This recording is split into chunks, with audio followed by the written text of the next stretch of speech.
Let's discuss.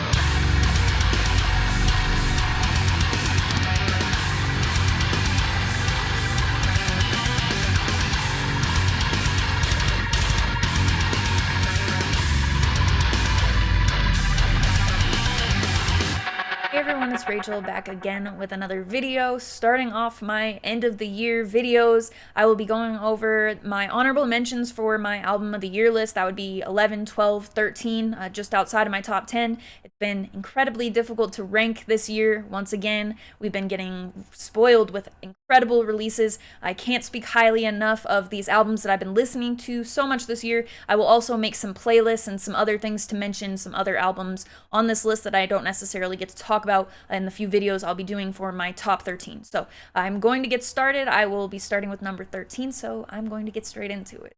My number 13 pick for album of the year 2021 is Arcaeon with their album Cascadence. This was my introduction to the band. I found the album as it was coming out earlier this year and I immediately fell in love with it. It's got the technical, chaotic riffs. It's got multiple really tasteful guitar solos.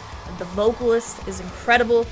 I'm sure I am not the first or the last person to mention the similarity, but if you are a fan of Periphery, specifically Spencer's clean vocals, you will definitely enjoy the clean vocals on this album. There's a very clear comparison there, and I try not to mention stuff like that most of the time, but it is just such a really...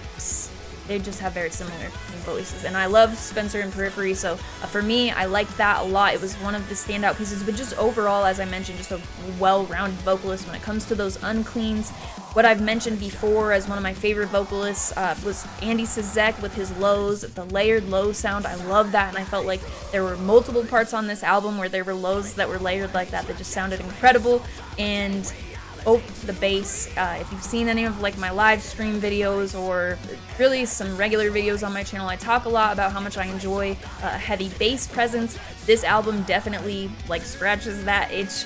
My favorite track on the album, Beyond the Spires, Beneath the Canopy. If you go and listen to just the intro of that, you'll hear what I'm talking about, but there are just multiple ways that there's one part in the album, I can't remember what song it is right now on the spot, but there is a song that has like this break in it, and it's got almost like a jazzy feel to it, and there's a very strong bass presence there. If you go and listen to pretty much any song with a solo on it, which there are multiple as I mentioned, it's really tasteful.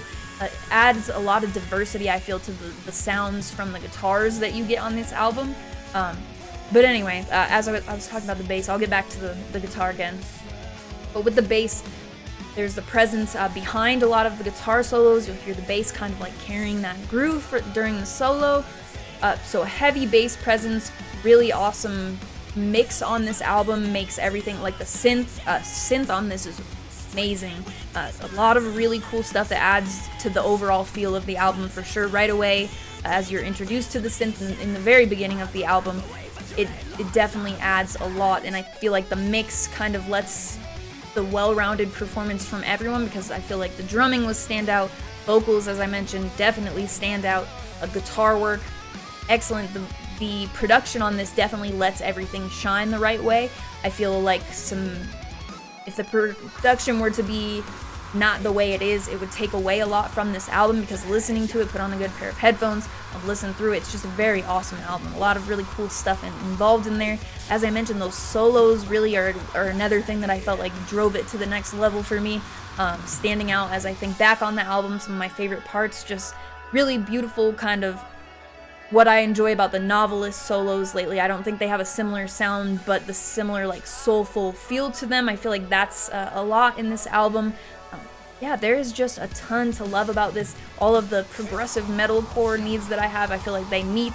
The interlude type track doesn't hold much repeat value for me, but listening through, I feel like it makes sense in the album, and it's not a big deal for me. But otherwise, all the tracks pretty much I revisit, other than obviously, okay, the intro too but their place in the album I feel like is obvious as you listen through for the first time. So adding to the playlist, I'll usually add like everything but those two.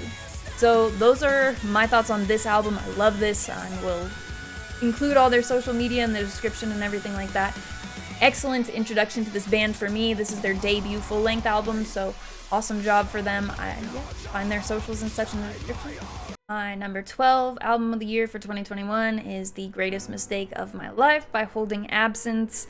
Holding Absence at this point is probably in like my top 3 most anticipated bands to see live. I've watched every live video that they have. I found them probably like a year before quarantine, I want to say. It was in like 2019. It was as they were dropping their self-titled album, and I have loved them since. They have a different sound than the majority of the stuff that's in my top listening. Holding Absence is heavily in my rotation ever since that point, pretty much. Dream of Me was the first song I ever heard from them.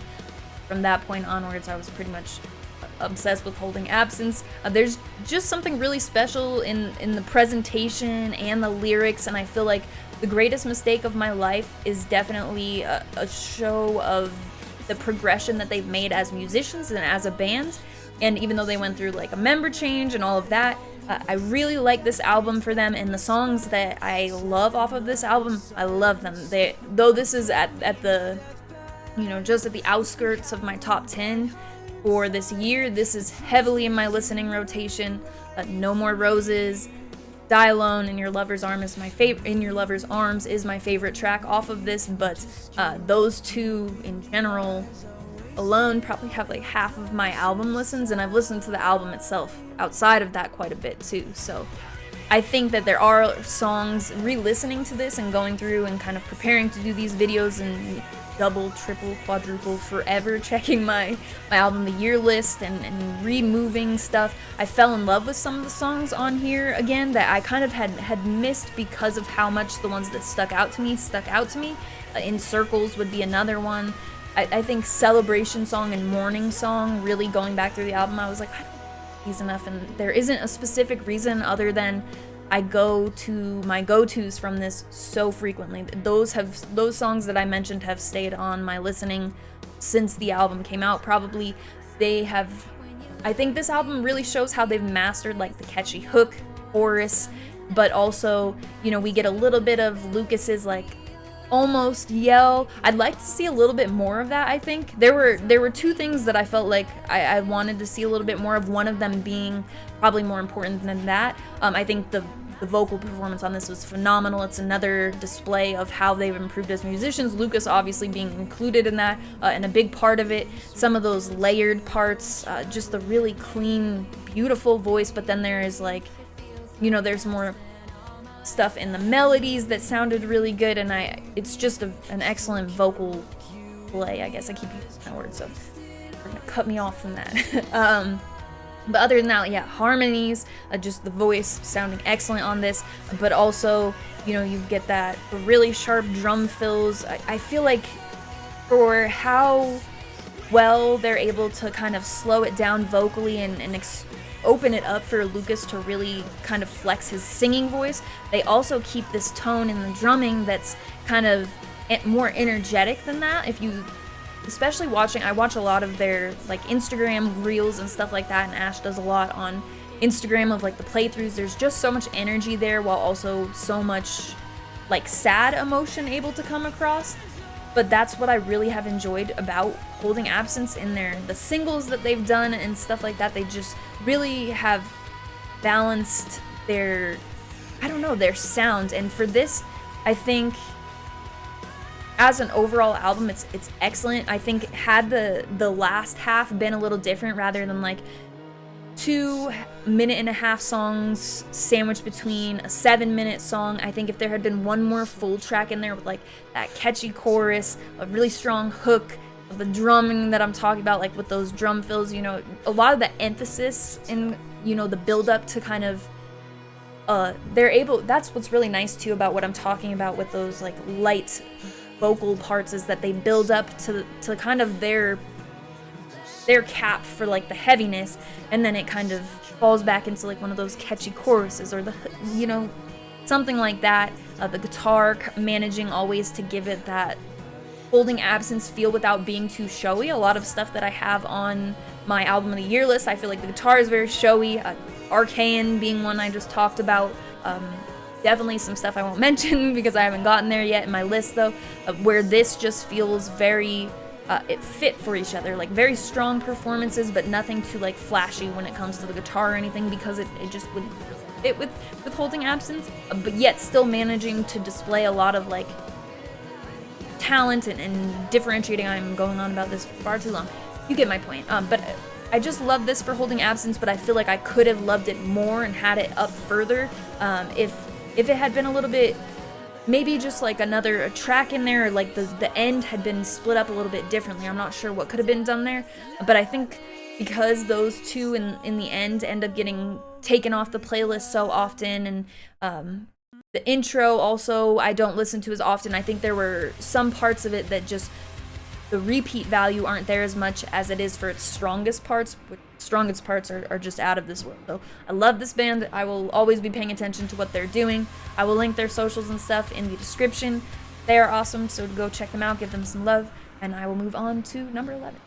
My number 11 album of the year for 2021 is Volumes, Happier. And this actually, I, for some reason, kind of slept on all of the singles after the first two and didn't really pay much attention until release day. And then I was like, I'm gonna listen to this, I'm gonna save 2 tracks for videos and listen through.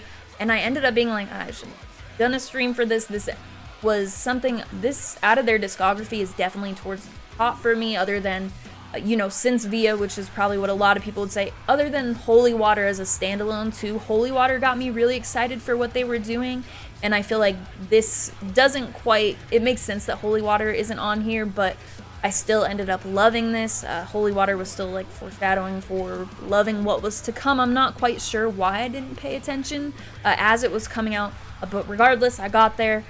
In their discography, I feel like this is them coming to where they're supposed to be. Michael Barr's vocals sounding amazing. Definitely glad to have him in Volumes again, and this is sounding, because his cleans and then Mike Terry's cleans, I feel like they work, even though they're like a similar range, but just the vocals overall on this sound amazing. And then you've got stuff like Void, which has, I would say the chorus on that has a totally different style of clean vocal than what I'm talking about overall, like when you're thinking Weighted, stuff like that for those choruses. Also, Michael Barr's uncleans sounding very on point. I feel like that added a ton to the album for me. Those big riffs with the flow of the unclean vocals. Like one of my other favorite songs, probably my second on the album, would be See You Again, and I'm just thinking of like that main part. I was hoping maybe I could see you again, and just the way that hits, a perfect example of what I love about this album. It's just got such catchy riffs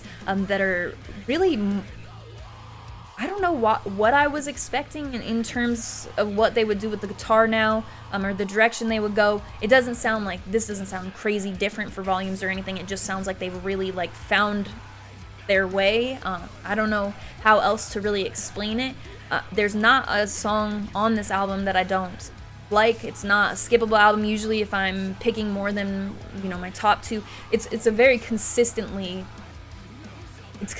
quality, I guess is what I'm trying to say. Obviously I have my 2 favorites. I think those are standout, but when you look at the album otherwise, usually for me it will go in like tiers, and then I'll have some that I don't really revisit too much. But if I'm not going like top tier for this album, I'm usually taking the full thing, I'm putting it in the playlist because I just really enjoy all of the songs. I maybe overran Weighted a little bit, and now it's like towards the bottom of songs, and now it's probably towards the bottom of these songs, but it still doesn't mean on its own I don't really enjoy it. So I was surprised, obviously, or I would have been paying more attention, but Michael Barr's flow, the sound of the guitar, also the presence of the bass in the mix sounds different than in their entire discography. I've talked a lot about bass in this video. I think I've mentioned it on all 3 of these, but it's something I've mentioned that I pay a lot of attention to. So historically with Volumes, though I've really liked some of their material, this, in terms of like the bass and the riffs, the cool synth also on this, I mentioned that about Arcaeon, and this would be an example of like a totally different approach with the synth, because it's like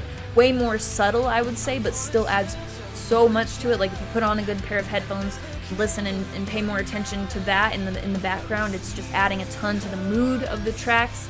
So I've just found myself constantly revisiting this since it came out. I don't see myself getting bored of it anytime soon or taking it off the rotation. Therefore, my number 11, I've got that groove, the bass presence, the vocals are being laid down, the gentiness. But yeah, this just, oh, and the catchiness in a bunch of the choruses as well. I am a sucker for that as well. So yeah, those are my thoughts on this. I will include volume, social media, merch, all of that good stuff in the description. And that concludes my top 11 through 13, and then I will get into my top 10. So as I mentioned, that concludes my 11, 12, 13, my honorable mentions for album of the year.